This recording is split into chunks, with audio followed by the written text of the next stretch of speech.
हर हर महादेव, जय भोलेनाथ। आज है हरतालिका तीज का दिन। सुबह सवेरे उठकर नहा धोकर मैं आती हूँ अपने मंदिर में और देखो मेरे लाला सो रहे हैं, कितने प्यारे लग रहे हैं सोते समय।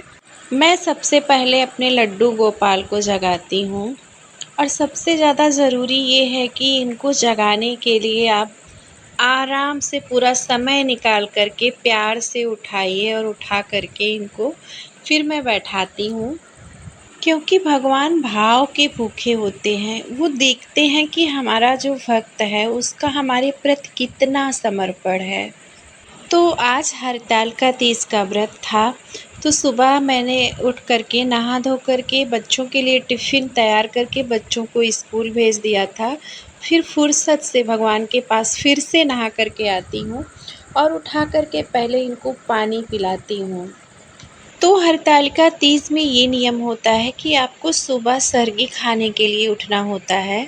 तो भोर में मैं 3 बजे उठी थी और सरगी खाने के बाद फिर से सो गई थी। तो यहाँ पर देखिए कितने रंग बिरंगे से पुष्प एक बगल की आंटी हैं उन्होंने दिया था। तो इस बार मैंने मार्केट से फूल नहीं मंगाए थे। उन्होंने बोला था कि मैं आपको तरह तरह के फूल जो भगवान भोलेनाथ को चढ़ते हैं मैं आपको दे दूँगी और आप उन फूलों से सुंदर सी माला बना लेना। तो यहाँ पर मैं पूजा के सारे बर्तन लेकर के आती हूँ और उनकी अच्छे से साफ़ सफाई करती हूँ, क्योंकि कुछ घर के मंदिर में रखती हूँ और फिर बाहर भोलेनाथ को रखी हूँ, उनका कुछ पूजा का बर्तन हो जाता है। तो सबसे पहले मैं सूर्य भगवान को लाल पुष्प और चावल डाल कर के जल समर्पित करती हूँ। उसके बाद मैं करती हूँ भगवान भोलेनाथ की पूजा। ये मैंने भगवान भोलेनाथ को अपने यहाँ पर बालकनी में रखा हुआ है। पहले मैंने यहाँ पर मंदिर बनवाया हुआ था। तो मेरा जो बेटा है ना वो बैट बॉल का बहुत शौकीन है। तो हमेशा वो यहाँ पर बॉल खेलता रहता था, तो उसने एक दिन मारा और मंदिर टूट गया।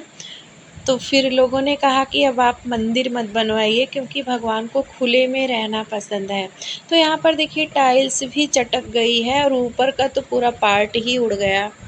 और ये है नर्मदेश्वर महादेव का शिवलिंग। लोग कहते हैं ना कि घर में नर्मदेश्वर महादेव का शिवलिंग रखना बहुत ही शुभ होता है। या तो आप नर्मदेश्वर महादेव का शिवलिंग रखिए या पारे का शिवलिंग रखिए।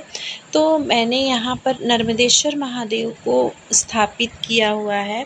तो बालकनी में घर के मंदिर में मैंने शिवलिंग नहीं रखा हुआ है, बालकनी में रखा हुआ है। और देखिए यहाँ पर मैंने भगवान भोलेनाथ का कितना अच्छा सा श्रृंगार किया है। फिर मैं आ जाती हूँ अपने पूजा मंदिर में। आप मेरे पूजा मंदिर का पूरा लुक देखिए किस तरह से मैंने अपने मंदिर को डेकोरेट किया है। फिर मैं अपने लड्डू गोपाल को नहलाती हूँ, धुलाती हूँ, नए वस्त्र पहनाती हूँ और उनका श्रृंगार करती हूँ। श्रृंगार करने के बाद उन्हें भोग लगाती हूँ, भोग अर्पण करती हूँ। और लड्डू गोपाल की सेवा बिना तुलसी महारानी की हो, ये तो संभव ही नहीं है। अब यहाँ मंदिर की पूजा समाप्त करने के बाद मैं फूलों को लेकर के बैठ जाती हूँ माला बनाने के लिए। यहाँ पर मैं एक-एक फूल निकाल कर के, जो भगवान भोलेनाथ के प्रिय फूल हैं, उन फूलों को निकाल कर के माला बना रही हूँ। और इतने में पतिदेव आ जाते हैं, बोलते हैं क्यों इतनी मेहनत कर रही हो? मैं मार्केट से ले आता। तो मैं उनको दिखा रही हूँ, देखिए कितने अच्छे लग रहे हैं हाथ से बनाए हुए माला। तो फ्रेंड्स ना, जो मार्केट से हम माला मंगाते हैं उनमें ये बात नहीं रह जाती जो हम हाथ से बनाते हैं। हम अपने पसंद के हिसाब से इसमें फूलों को गूँथ सकते हैं। मार्केट की माला में वो बात नहीं रहती है। अब मैं यहाँ पर बैठ जाती हूँ पार्थिव शिवलिंग बनाने के लिए। पहले मैं उसमें गंगा जल डालती हूँ। फ्रेंड्स आप लोग हँसिएगा नहीं, क्योंकि मेरी कलाकारी बहुत ही ख़राब है और थोड़ी जल्दी भी थी। पंडित जी ने बताया था कि 12:40 तक ही पूजा का मुहूर्त है, क्योंकि उसके बाद चतुर्थी लग जाएगी। तो 12:40 तक आपको पूजा कर लेनी है। यहाँ पर मेरे शिवलिंग को देखकर मेरे पति मेरा मज़ाक बना रहे थे। तो मैं उनसे बोली कि आप हँसिए मत, भगवान भाव के और प्रेम के भूखे होते हैं। तो मुझसे बन पड़ा, मैंने बना दिया जल्दी में। फिर मैं आ जाती हूँ पूजा के लिए मंडप सजाने के लिए। तो यहाँ पर मैं केले के पत्ते मँगाई थी, केले के पत्ते से मैं मंडप बना रही हूँ। तो यहाँ पर मैंने पहले आटे से चौक पूर दिया है, उसके बाद फिर वहाँ पर मैं मंडप बना रही। देखिए फ्रेंड्स, धूप भी है क्योंकि दोपहर का समय था और पंडित जी ने बताया था कि आपको 12:40 तक ही पूजा कर लेनी है। वैसे मुहूर्त तो प्रदोष काल में ही था, लेकिन पंडित जी ने बहुत ज़ोर दे कर के बोला था, तो मैंने सोचा पूजा तो करनी ही है, कर ही लेते हैं। और यहाँ पर मैं भगवान के लिए मंडप सजा रही हूँ। तो फ्रेंड्स ना, अगर कोई हेल्प करने वाला नहीं होता है तो बहुत काम हो जाता है। फिर यहाँ पर मैंने 2 चौकी लगाई, एक माता पार्वती भगवान शिव की प्रतिमा के लिए और एक पार्थिव शिवलिंग के लिए। और यहाँ पर मैंने लाल कपड़े बिछाकर चौकी पर भगवान भोलेनाथ और माता पार्वती यानी शिव परिवार की प्रतिमा स्थापित कर दिया है और दूसरे वाले चौकी पर पार्थिव शिवलिंग स्थापित कर दिया है। मंडप बनाने के बाद मैं यहाँ पर अपने पैरों को कलर करने के लिए बैठ जाती हूँ। मैंने सोचा चलो पहले पैर कलर कर लेती हूँ, फिर तैयार होती हूँ। तो फ्रेंड्स, मैं यहाँ पर तैयार होकर के आ गई। अब आप लोग बताइएगा कि मेरा लुक कैसे लग रहा है। बहुत जल्दी में तैयार हुई हूँ क्योंकि पूजा का मुहूर्त भी देखना था। तो सबसे पहले मैं गौरी माता को स्थापित करती हूँ। मेरे यहाँ गाय के गोबर से बनाया जाता है। आप लोग बताइएगा कि आप लोगों के यहाँ कैसे बनाया जाता है।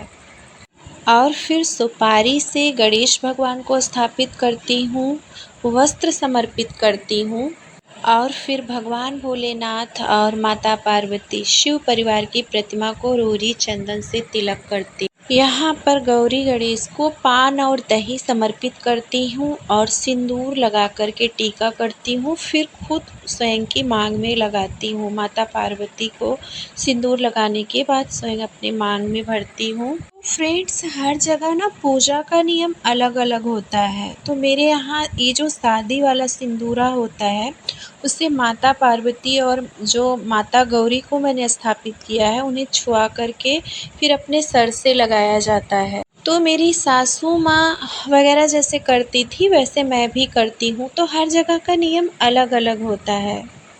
और सुहाग की वस्तुएं माता पार्वती को चढ़ाई जाती हैं और बाद में इसे पंडित जी को दान कर दिया जाता है। तो यहाँ पर मैं सुहाग की वस्तुएं माता पार्वती और माता गौरी को समर्पित कर रही हूँ। और मैं यहाँ पर जो पार्थिव शिवलिंग का निर्माण की हूँ, उस पर अब दूध, दही, घी, शक्कर और शहद से यानी पंचामृत से स्नान कर रही हूँ और भगवान भोलेनाथ के शिवलिंग का श्रृंगार कर रही हूँ। लाल रोरी, भस्म और हल्दी से भगवान भोलेनाथ का श्रृंगार करने के बाद शमी पत्र और फूल, जो भगवान भोलेनाथ को अत्यंत प्रिय हैं, उसे चढ़ा रही हूँ।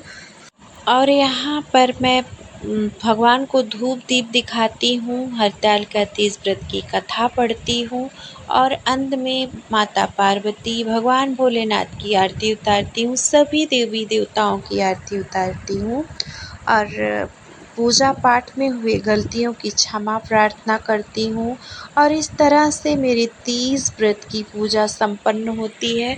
अब अगले दिन हमको करना है तीज व्रत का पारण। अगले दिन सुबह नहा धो कर के आती हूँ तो सबसे पहले मैं एक थाली अन्न का दान करती हूँ। तो देखिए, कोई भी व्रत आप रहें, बिना एक थाली अन्न का दान किए हुए आपका व्रत पूर्ण नहीं होता। तो आप कोई भी व्रत रहिए, या निराजल व्रत रहिए, या पूर्णिमा का व्रत रहिए, एकादशी का व्रत रहिए, तो एक थाली अन्न का दान आप ज़रूर करिए। तो यहाँ पर मैं सबको छू रही हूँ, छूने के बाद पंडित जी को दान कर दूँ। और मैं यहाँ पर आप सबको एक चीज़ दिखाना भूल गई थी कि स्नान करने के बाद आपने हरतालिका तीज वाले दिन जहाँ पर पूजा किया था, जहाँ पर मंडप बनाया था, आपको वहाँ पर आना होता है और माता पार्वती से श्रृंगार लेना होता है। तो श्रृंगार आपको कैसे लेना होता है कि आपको माता पार्वती और माता गौरी को सिंदूर समर्पित करने के बाद अपने आंचल में उस सिंदूर को लेकर के मांग में भरना होता है। वैसे शॉर्ट वीडियो में मैंने इसको दिखाया भी है। फिर आपको एक थाली अन्न का दान करना होता है। माता गौरी से श्रृंगार लेने के बाद मैं आ जाती हूँ अपनी पूजा मंदिर में। लड्डू गोपाल को स्नान कराने के बाद श्रृंगार कराती हूँ और फिर लड्डू गोपाल को भोग लगाती हूँ। तो आज गणेश चतुर्थी का दिन था फ्रेंड्स, तो गणेश भगवान की पूजा करना भी बहुत ज़रूरी था। तो मैं यहाँ पर गणेश भगवान का पूजन अर्चन करती हूँ और उनके प्रिय मोदक का भोग लगाती हूँ और भगवान गणपति की आरती उतारती हूँ। भगवान गणेश की पूजा संपन्न करने के बाद मैं आ जाती हूँ किचन में। बच्चों के लिए फटाफट टिफ़िन तैयार करती हूँ और बच्चों को स्कूल भेजती हूँ और फिर मैं आ जाती हूँ अपने व्रत का पारण करने के लिए। तो मेरे यहाँ पारण काले चने से किया जाता है। आपके यहाँ कैसे किया जाता है कमेंट में ज़रूर बताइएगा। और इतने में पतिदेव जी आ जाते हैं और गुस्सा करने लगते हैं कि तुमको मेडिसिन भी लेनी है, कितनी देर कर रही हो। तो मैं उनसे बोल रही हूँ कि बस 1 चम्मच और खाऊंगी, इसके बाद मेरा खाने का मन नहीं कर, क्योंकि फ्रेंड्स ना निर्जला व्रत के बाद प्यास बहुत लगती है, तो सिर्फ पानी पीने का मन करता है। तो मैं एक बार फिर से आती हूँ किचन में। लड्डू गोपाल के लिए गरम गरम पूड़ियाँ तलती हूँ और पूड़ी और सेवई का भोग लगाती हूँ। यहाँ पर मैंने सब्जी का भोग लाला को नहीं लगाया क्योंकि उसमें लहसुन डाल दिया था। तो पूड़ी और सेवई का भोग लड्डू गोपाल को लगाती हूँ और इतने में आ जाते हैं पंडित जी। तो मैं पंडित जी से भोजन करने के लिए बोलती हूँ, तो वो बोलते हैं नहीं अभी बहुत सुबह है, भूख नहीं। बोलती हूँ पंडित जी सेवई ही खा लीजिए। पंडित जी यहाँ पर सेवई खा रहे हैं और साथ साथ मेरी तारीफ भी कर। तो यहाँ पर मैं बैठकर पंडित जी के लिए मैंने जो दान किया था सामान उसको पैक कर रही हूँ। पंडित जी बोले कि इसको अलग अलग पॉलीथीन में पैक कर दो। तो यहाँ पर मुझसे थोड़ा सा आटा गिर भी जाता है, तो मैंने पंडित जी का सारा सामान अच्छे से पैक कर दिया और पंडित जी से पैर छू करके आशीर्वाद लिया। पंडित जी जाते हैं अपने घर। तो फ्रेंड्स ना मैंने लाला को जो भोग लगाया था वही थाली लेकर उसमें थोड़ी सी सब्ज़ी लेकर के साथ ग्रहण करती हूँ। तो इस तरह से मेरा 30 व्रत का पारण संपन्न हुआ और व्रत भी पूरा हुआ। तो यहाँ पर मैं अपने 30 वाले दिन की कुछ पिक लगा रही हूँ। आप लोग बताइएगा मैं कैसी लग रही हूँ। क्या इस तरह के ब्लॉग मुझे कंटिन्यू रखने चाहिए? अगर हाँ तो प्लीज़ आप लोग मुझे बताइएगा और वीडियो को ढेर सारा प्यार दीजिएगा। राधे राधे।